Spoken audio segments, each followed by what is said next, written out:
Assalamualaikum warahmatullahi wabarakatuh. Saya Maya Juliani dari Fakultas Kedokteran Hewan Universitas Syahkuala. Saya dari KKN tematik kelompok 167. Di sini saya akan menjelaskan tentang penyakit zoonosis pada kambing. Sebelum itu, kita harus tahu pengertian zoonosis. Zoonosis adalah penyakit-penyakit dan infeksi yang secara alami dapat ditularkan dari hewan vertebrata ke manusia ataupun sebaliknya. Zoonosis mencakup keadaan di mana suatu organisme itu dapat hidup baik di dalam tubuh maupun tubuh hewan, meskipun organisme tersebut tidak secara umum ditularkan dari yang satu ke yang lainnya.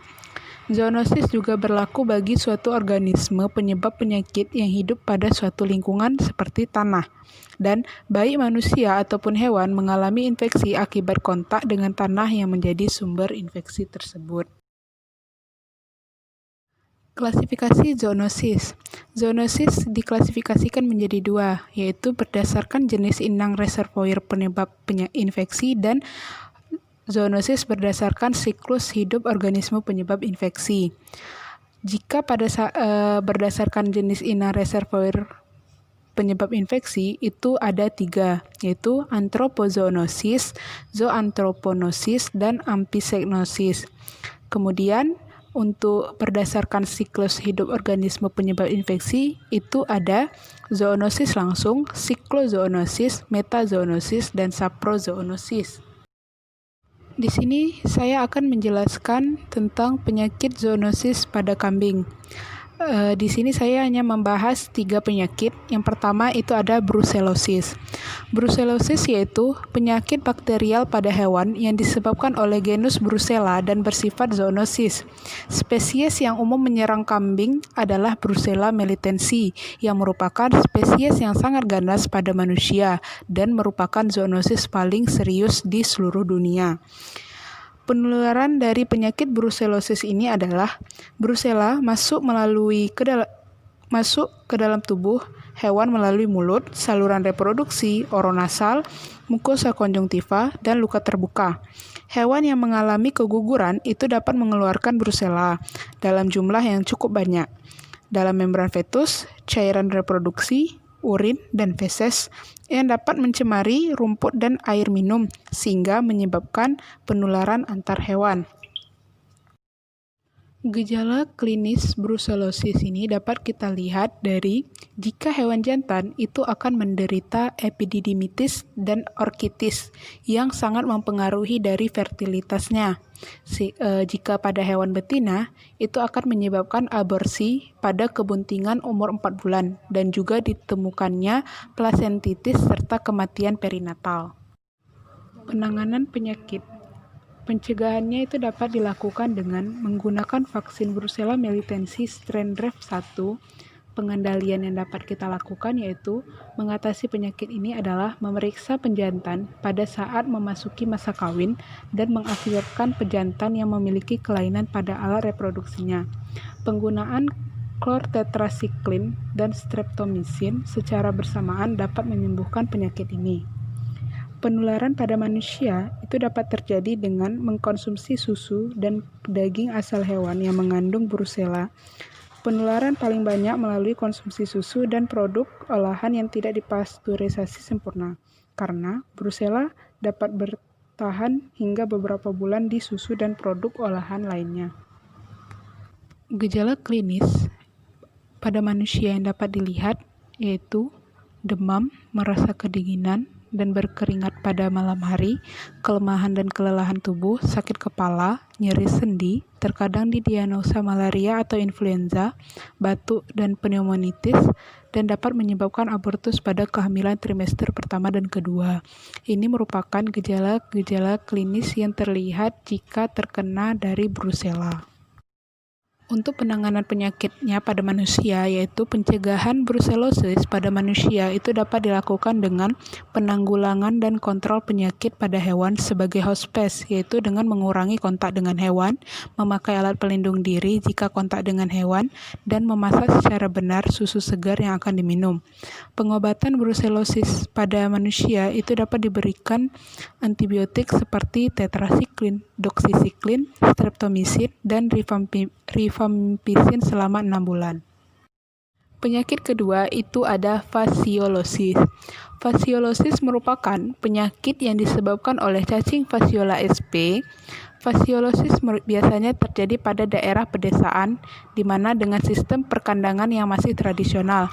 Kejadian fasciolosis pada ternak ruminansia tersebut berkaitan erat dengan pencemaran Metasarcaria yang merupakan larva infektif cacing Trematoda genus Fasciola, seperti Fasciola gigantica dan Fasciola hepatica. Jenis cacing yang menyerang di Indonesia itu adalah Fasciola gigantica. Fasciolosis merupakan salah satu penyakit parasit yang penting pada manusia. Resiko terinfeksinya manusia berdasarkan dari daerah endemis fasciolosis yang dicirikan oleh adanya ternak yang terinfeksi, keberadaan sifut Limnia sp, lingkungan sekitar, daerah genangan air seperti sawah dan parit kecil, serta adanya tanaman air dan rumput basah yang dikonsumsi ternak maupun manusia. Gejala klinis penyakit fasciolosis pada hewan itu dia ada dua, ada yang bersifat akut dan bersifat kronis. Yang bersifat akut itu dapat menyebabkan kematian mendadak dengan darah yang keluar dari hidung dan anus. Sedangkan yang bersifat kronis itu ternak akan terlihat malas, tidak gesit, nafsu makan akan menurun, selaput lendir itu pucat, terlihat edema pada rahang bawah atau batal jauh, kemudian ada bulu kering dan rontok, serta perut membesar dan terasa sakit, dan itu ternak akan menjadi kurus. Penanganan penyakit fasciolosis pada hewan itu dapat dilakukan dengan pencegahan dengan memberantas vektor penyakit yaitu siput dengan memelihara itik ataupun bebek. Ternak jangan digembalakan dekat dengan genangan air dan rumput jangan diambil yang di dekat daerah selokan. Pengobatan secara efektif itu dapat dilakukan dengan pemberian per oral albendazole dosisnya yaitu 10-20 mg per kilogram berat badan, fenbendazole dengan dosis 10 mg per kilogram berat badan, Devonik 0,4 ml per kilogram berat badan secara subkutan, dan pengobatan itu dilakukan 3 kali setahun. Gejala klinis penyakit fasciolosis pada manusia itu hal yang paling utama adalah anemia, demam dengan suhu 40-42 derajat, nyeri di bagian perut, gangguan pencernaan, hepatomegali, asites rongga perut, sesak napas, gejala kekuningan. Pada penyakit yang kronis itu akan terbentuk batu empedu dan sirosis di kanker hati. Penanganan penyakit fasciolosis pada manusia itu dapat dilakukan dengan pencegahan dengan berbagai cara, antara lainnya dengan mengubah kebiasaan pola makan seperti tidak mengkonsumsi hati mentah dan sayuran mentah, serta selalu meminum air yang direbus terlebih dahulu.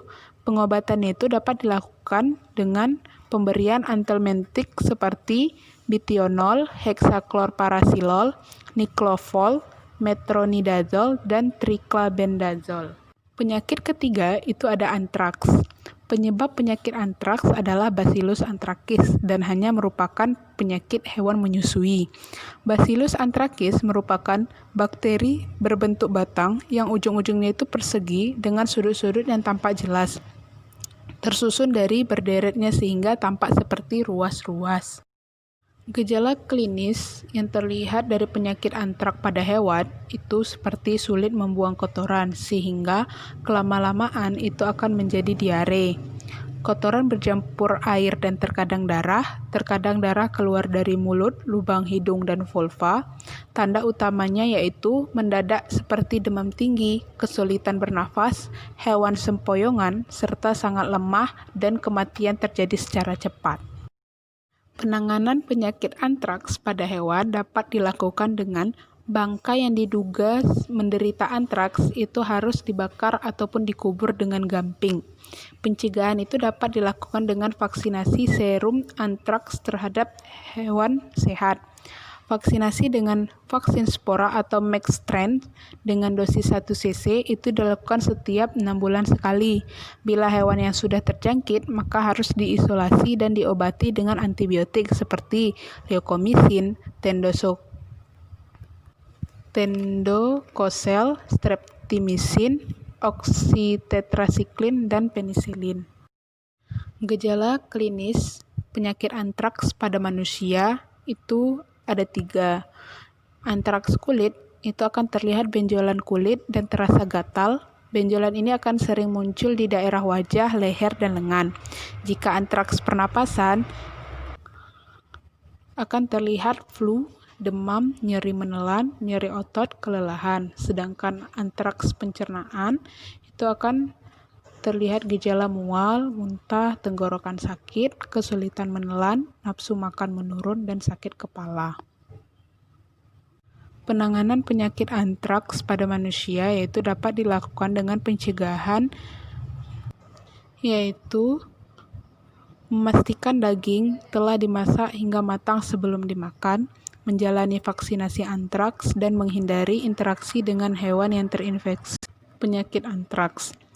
Pengobatan antraks dapat dilakukan dengan diberikannya kombinasi sejumlah antibiotik seperti penisilin, doksisiklin, dan ciprofloxacin. Cukup sekian presentasi dari saya mengenai penyakit zoonosis pada kambing.